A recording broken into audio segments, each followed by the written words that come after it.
once again it's on. You know what time it is. It's time to play some toss. Welcome everyone to episode 130. That's right, 130 of Toss the Tristain Sports Show. Yes, it is. Your main man, T-Sqaured, Tristain Thomas. Thank you so much for joining us. This week, all's kind of quiet on the Wisconsin sports front. A little bit of noise going. We'll do some quick notes on it. But then we've got to get into the toss week where we're talking the WNBA Draft. We're talking the XFL Week 8 action. Looking forward to Week 9. And of course, the big time starts. The NBA playoffs. What are my predictions for the first round? I got them. I'll let you know them. But you know how we get things started here on Toss. We get things started with the state of the state. And as I mentioned, you know what? Before I even get to that, we got to talk about something that's bothering me and millions of other people right now. My allergy sufferers. I hear you sneezing and cussing under your breath. I see you with that piece of tissue hanging up out your nose. Drink your water, wash your hands, wash your face. Stay strong. We gonna make it through this. I had to give y'all some love, man, because I'm suffering from it too. So I sound a little bit funny right now. So don't be making fun of me. All right. I got an immaculate immune system. The trade-off for that was just god-awful allergies in this season. It was a beautiful 84-degree day here in the beautiful Fox Valley, Wisconsin. Unseasonably warm, up to 30 degrees worth of unseasonability. I don't know if that's a word or not. And it's got my allergies a little bit lit right now. So I'm trying to make it through it. I'm here for y'all to give y'all that truthful, opinionated, passionate heat, even though I sound kind of funny. So leave me alone. Leave our allergy sufferers alone. We going to be all right. All right, let's get to the state of the state. And as I mentioned in the teaser, it's a little bit quiet. Badger basketball ended with a whimper. Marquette basketball ended in disappointment for the ladies and for the men.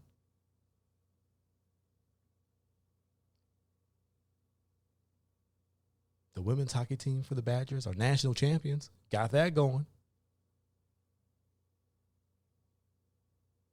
But on the professional front, things are a little bit quiet. Bucks handle business. As I said, when they locked up that number 1 seed, they were going to rest guys. And that's exactly what they did. They lost the remaining games. They end up 59-23, losing the season finale in Toronto. Speaking of Toronto, Toronto loses their play-in game. They're out. Bulls go to South Beach to face Miami for the 8th and final seed in the Eastern Conference. But the Bucks, as I said, they would prioritize rest after they handle business, and that's exactly what they've done. It will have been a week between games for the Bucks. Some guys even longer than that, because again, they were resting guys. Before their playoff series gets started, their playoff series will get started on Sunday because they're awaiting the winner of that game that I just mentioned. The Heat and the Bulls. Either the Heat or the Bulls will be the 8th seed. We'll find that out on Friday. Bucks get their playoff series started on Sunday. We'll talk a little bit about that later on in Toss. Sweep. So the Bucks handle business, and they prioritize rest. Packers, no, there is no Aaron Rodgers news.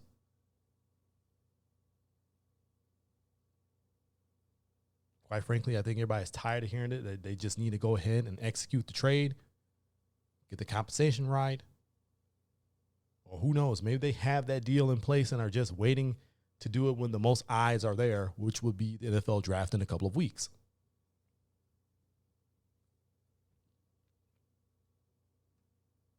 But there's a little bit of Packers news, and more so a good feeling. Good feeling Packers news with Aaron Jones. He's out on that bus tour that the Green Bay Packers typically do throughout the state. get fan engagement going, doing some things.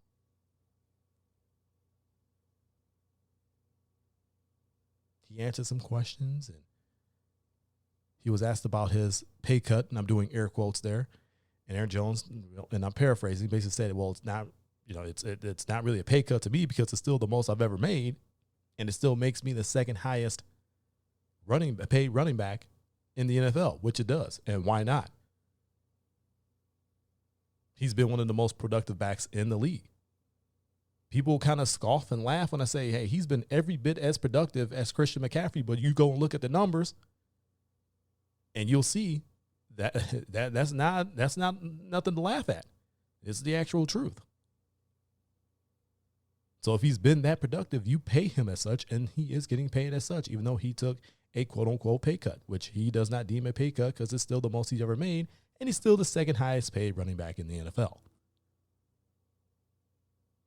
But the thing that got me was, and again, I'm paraphrasing, is when he spoke about he didn't want to be greedy, and he wanted the team to go out and get what was necessary for them to win. This is a guy who could command so much money and decided, you know what, me making all this money is not going to make us better. And I'm all for people being paid their worth. If you're outperforming your contract and you sit here and say, look, I've done more than what my contract says I'm worth, I've proven time and time again that I'm worth more than what this contract is. I think we need to revisit this, and I need to make more for what I bring to the table. I'm all for that. But I'm also for a guy saying, okay, I want to win, and if it takes me taking a little bit less in order for us to have the funds to get people in here to help make this team better and help us win, I'm willing to do that. And he was willing to do so. I wouldn't be mad at Aaron Jones if he decided not to do that, because he earned every bit of that contract that he got. Just a humble dude, humble player, humble person. You can't not like Aaron Jones. Great on the field, probably an even better person off the field. You just love the guy. And then you go to the Brewers.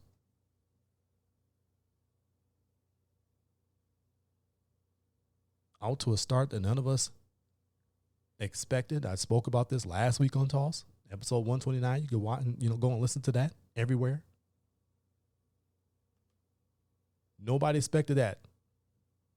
There's even some people in the locker room that didn't expect it. If people are telling you that they expected this, they lying. They didn't expect this start. Not at all. Brewers are now sitting there at 8-4. Lost to the D-backs this afternoon, but last night.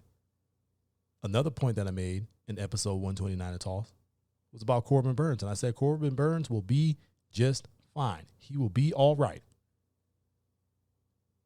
He notoriously gets out to somewhat slow starts, finds his groove, gets dominant, gets nasty, and then he's back in Cy Young Award contention.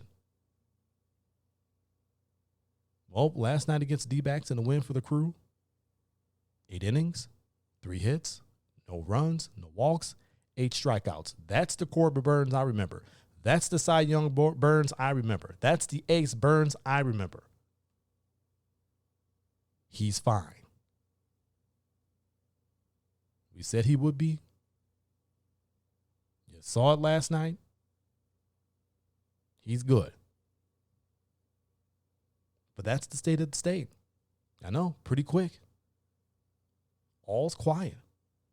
Bucks are just waiting for their opponent to get their playoff season started on Sunday. Packers Aaron Jones just proven to be a great guy off the field and on the field. And the Brewers out to a great start. First at NL Central, tied for the best record in the National League at 8-4. Burns 8 shutout innings against the D-backs.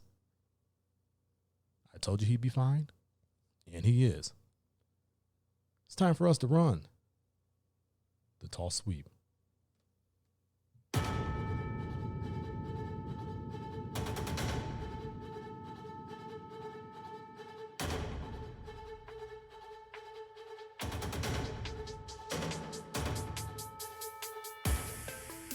Facebook.com/T-Sqaured Show is your home for Toss on Facebook.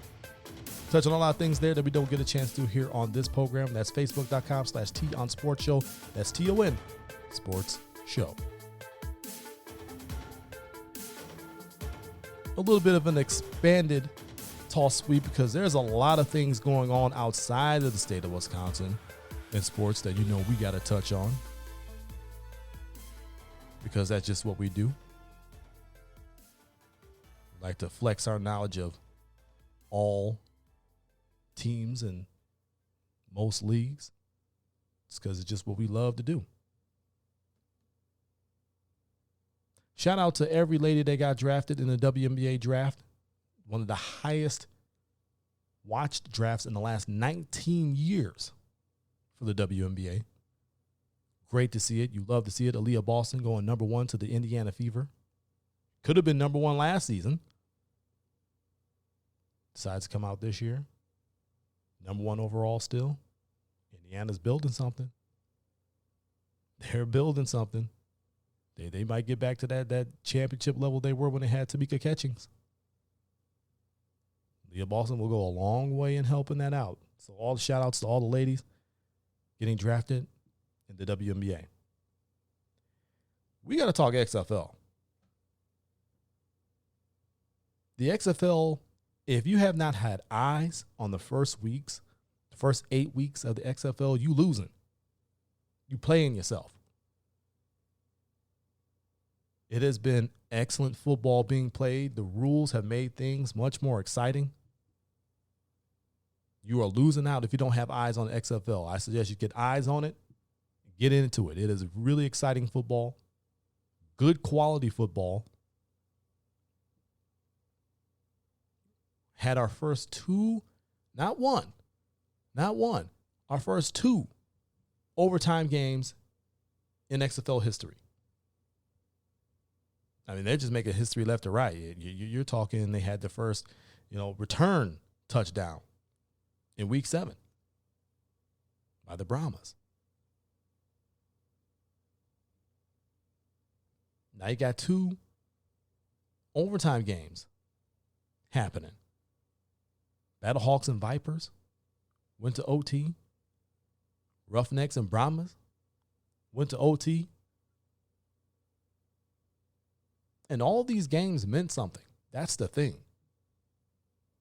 10-week season.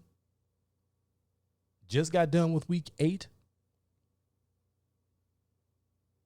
Teams had a chance to clinch their spot in the playoffs. Other teams are trying to build their resume to get themselves into a position to where they could clinch a spot.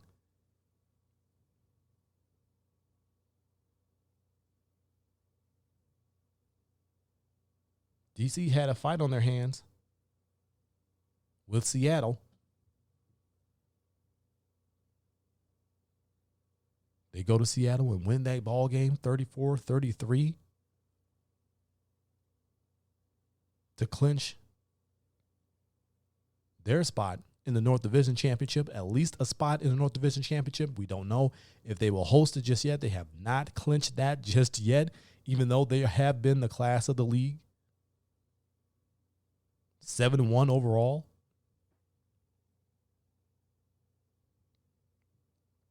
Continuing to find ways to win. We know how well they run the football. With Jordan Ta'amu, 4 touchdown passes, over 200 yards passing. Very efficient with his passing. Got it done through the air against a tough Seattle Sea Dragons defense. And really, both of these defenses are tough. Probably the 2 toughest defenses in the league, in the Sea Dragons and Defenders. They both uncharacteristically gave up some big plays. But a huge win for the Defenders, again, clinching a spot in the North Division Championship. They will likely wrap up home field advantage for that game with a win in week 9. We'll get to that in a second. A damaging loss for Seattle, who was trying to keep pace with St. Louis in the North. Now, neither one of those teams, unless DC somehow, some way loses their final 2 games, and somehow, some way, St. Louis wins their remaining games, then you got something a little bit interesting at the top. I would have to go back and look at tiebreakers. I don't know who scored more points because that's the next tiebreaker after head-to-head and all that, but it creates an interesting wrinkle. But that's really a big-time damaging loss for Seattle. They have been playing so well. They have won 5 straight, playing tough defensively. They brought the turnovers down a lot, but Ben DiNucci still throwing picks. I'm not sure if there's been a game where he hasn't thrown a pick. I have to go back and look at that, but he continues to turn the football over. Really damaging loss for Seattle. They've got a big game in week 9 that they absolutely have to have. The Brahmas, they had a damaging loss themselves. Roughnecks were coming in, and they were not playing their best football. And they will tell you they didn't play their best football in this game, but you have to give credit to the Brahmas because they made things tough for Houston. Gave them all the fight they could handle, took them to overtime, but ended up losing to the Roughnecks 17-15. Roughnecks clinching a spot in the South Division Championship with that win.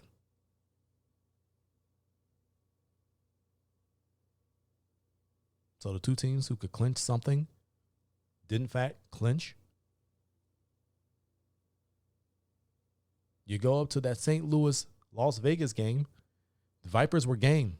Vipers should have won that game, but as the Battlehawks typically do, come back a late fashion, fake punt for the touchdown. Are you kidding me? And then the wild overtime period where it's basically like penalty kicks. You got to match conversions. Vipers ended up not being able to match the final conversion, and St. Louis goes on to win that ball game. Renegades needed to win just to stay ahead of the Brahmas. They got that done against the Guardians, who took down the Defenders the week before.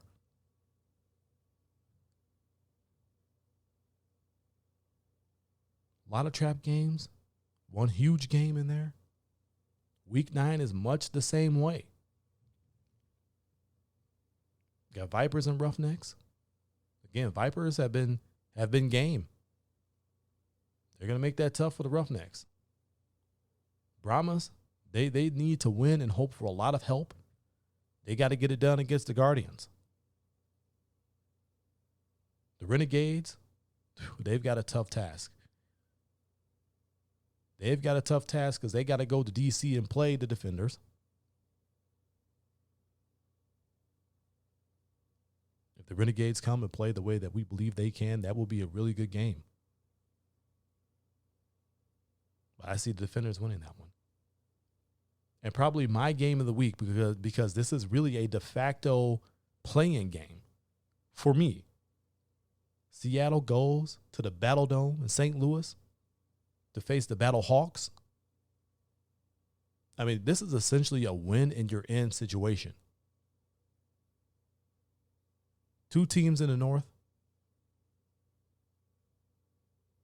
St. Louis in second. Seattle in third. Both teams over 500. St. Louis at 6-2. Seattle at 5-3. Seattle loses, they're done. They have to win this ball game in the Battle Dome to give themselves a chance at a playoff shot. Now, head-to-head would be tied because, remember, way back in week 2, Battlehawks beat the Sea Dragons. Seattle comes back to win this game. Their head-to-head is tied 1-1. After that, it goes a point differential. Seattle's got to go and put up a lot of points and hope that Seattle finds themselves in a defensive struggle. And they got to keep them down in this game as well, not let them score a lot of points. Try to outscore them as much as possible. Go into week 10, score as many points and get a win as they possibly can. That's their only hope. But I'm definitely going to have eyes on that game. That is probably the game of the week for me. But, man, like I said, if y'all have not had eyes on the XFL, you're losing. Now let's get to what I consider the main course. Not that the XFL ain't the main course, because the XFL has been fantastic. But it's April. And if you're a hooper like me, you just get that itch. You get that itch because you know it's time for the playoffs.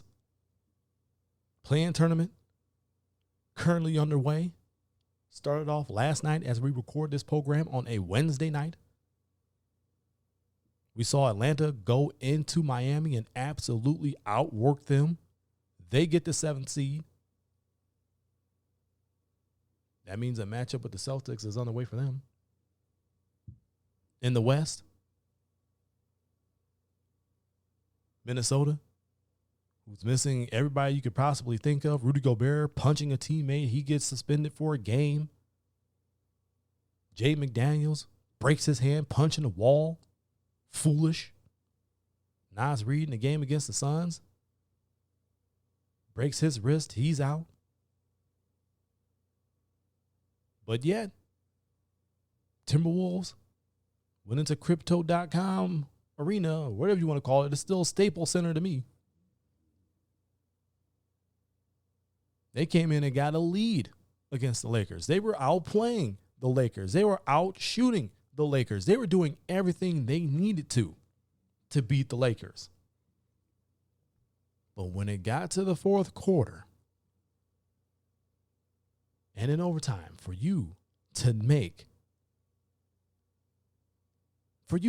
not be able to make a shot in almost 11 minutes of gameplay, that's your doom. Lakers get the win and the 7th seed in the West. They've got a matchup with the Grizzlies. And as I mentioned earlier, tonight, the 9-10 matchups in the East and Western Conference. Toronto's already been eliminated by the Bulls. The Bulls advanced to that Friday night game against the Heat for the remaining 8th seed in the Eastern Conference. Minnesota awaiting the winner of the 9-10 in the West. New Orleans, OKC. I believe New Orleans currently has a 1-point lead against them late in the second quarter.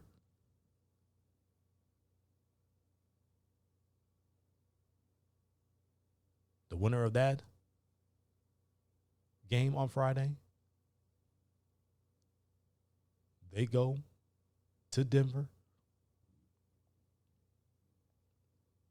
That's going to be incredibly difficult for either of these teams to go to Denver and win the 7-game series.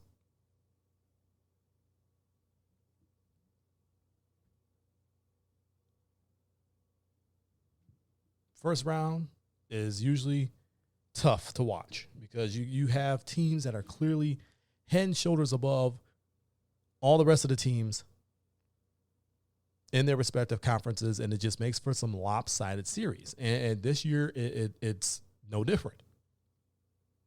As I mentioned before, the winner of that game Friday night, Minnesota, and whoever the winner of OKC and New Orleans is, whoever comes out of that game on Friday night gets the 8th seed, and they're going to Denver. Denver's not losing that series, folks. There will be no 1-8 upset there. I got Denver winning whoever comes out of that game.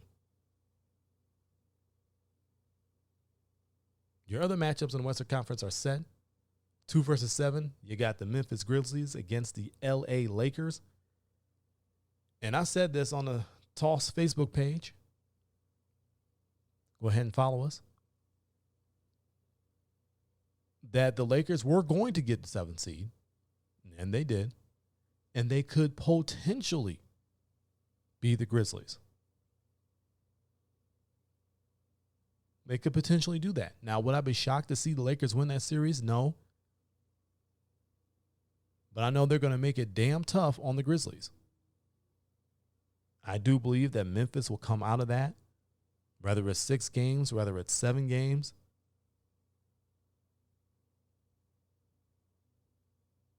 It is going to be a tough physical series. Lakers have to get production from their role players, from their bench. They have to have health for Anthony Davis and LeBron James. If they get all that, that 2 versus 7 is going to be tough. But I do have Memphis coming out of that series on top. The 3-6 matchup, which is probably going to be one of the most entertaining playoff series, I believe, because it's a lot of high-powered offense. You got the Sacramento Kings back in the playoffs after, 20-plus years? Good to see it. I know I had my iffy feelings about it before the season started. I said, I got to see how these pieces fit. I got to see if they're the real deal before I say they're going to make the playoffs, and boy, did they ever. You got the Kings against the defending champion, who a lot of people forget they're defending champions, but they are. The defending champion Golden State Warriors. Now, this is going to be a very high-powered offensive-laden series. And the question has been asked, hey, do the Kings actually stand a chance to win this series? And whenever that question was posed to me, I'm like, yeah, sure, absolutely. If Golden State forgets how to play defense, yeah, Sacramento can definitely get the job done and advance. They're a good squad. But the thing about the playoffs that none of those players have really had to experience and deal with is how the game slows down in the playoffs. How everything is magnified in the playoffs.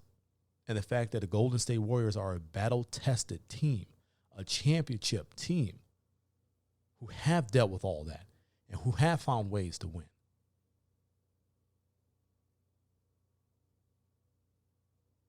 As a young and as exciting as Sacramento is, it's this time of the year where defense and experience matters.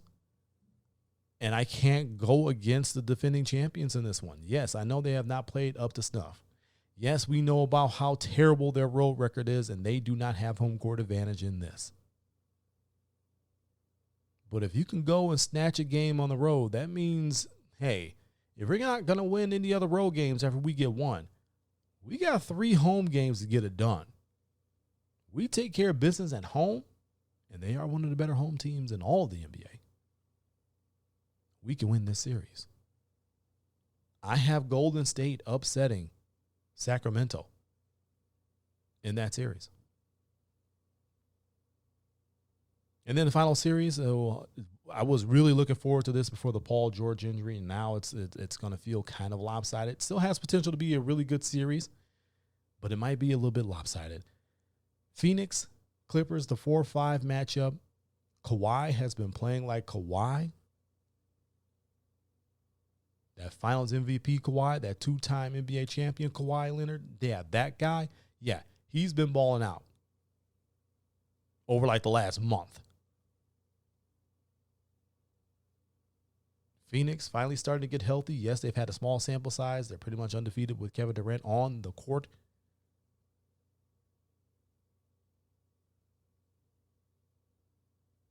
That is a real intriguing series to me. The Paul George injury kind of swings it in favor of Phoenix, I believe. That's going to be another tough series. I think at times it could look lopsided.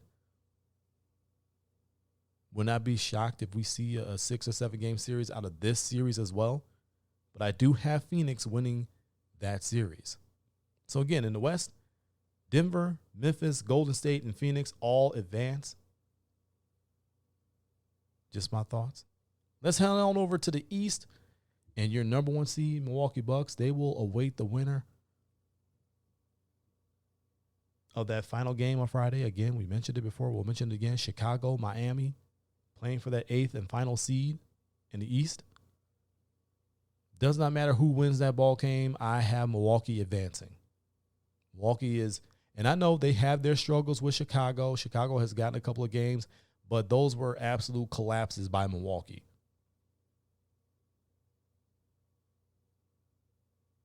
I don't believe that will happen again. And they've really just been pretty dominant against the Heat all season. So no matter who comes out of that game, I see Milwaukee advancing. No worries there. The 2 versus 7, we mentioned already. Boston, Atlanta. Atlanta's been playing a lot better under Quinn Snyder. You could see it. But Boston is just a different animal. Explosive offensively, and they could get it done defensively. It's just a different level with them that I don't believe that this season Atlanta will be able to match. So I got Boston advancing in that series. The 3 versus 6, you got Philadelphia and Brooklyn. Philadelphia. Brooklyn will make some runs, and who knows, they may snatch a game, but I just don't foresee Brooklyn being able to take down Philadelphia in a 7-game series. I don't see it. Now with Embiid, the way he's been playing at an MVP level. Don't come for me, folks. I didn't say he was the MVP. I just say he's been playing at an MVP level. You have to give him his props. I just don't see it. And again, Brooklyn, they've been able to hold it together after trading Kyrie Irving, after trading Kevin Durant. You get all these other pieces in, and they just kind of gel together, and they've been getting it done.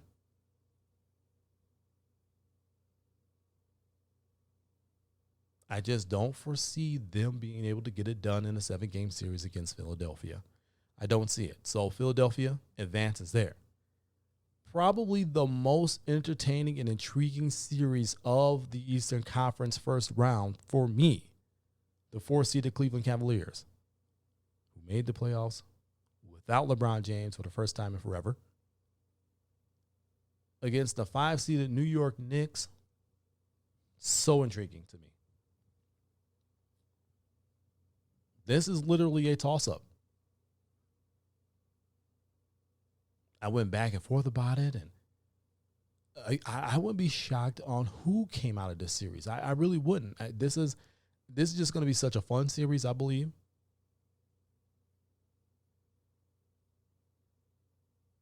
I think Cleveland ekes it out. I would not be shocked to see this go 6 or 7.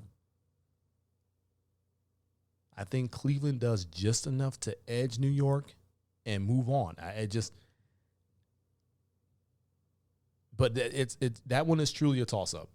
I got to tell you, that is truly a toss-up. And it hurt my heart not to say New York, but I know Jalen Brunson is probably going to go off, and Julius Randle's been there before, and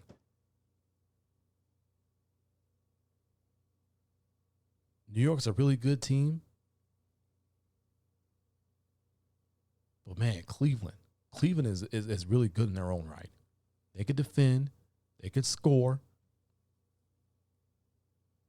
especially with Donovan Mitchell. Dropped 71 earlier this season.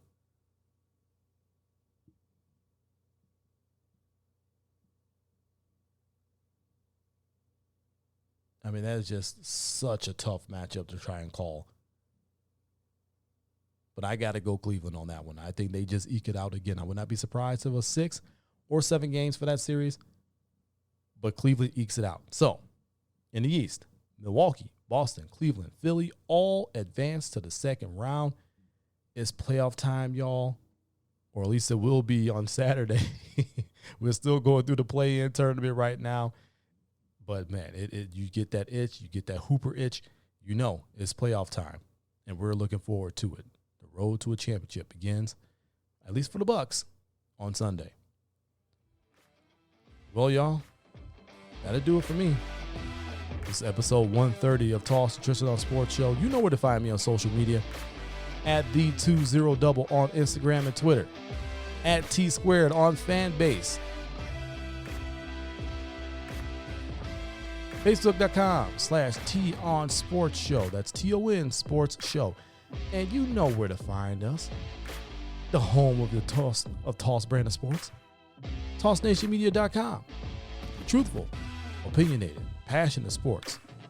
It's what you deserve. But, as I said before, it's time for me to get on up out of here. It's been T-Sqaured and Tristan Thomas reminding all of you to keep it moving forward. Always forward. Forward always. Until next week, so long from Toss.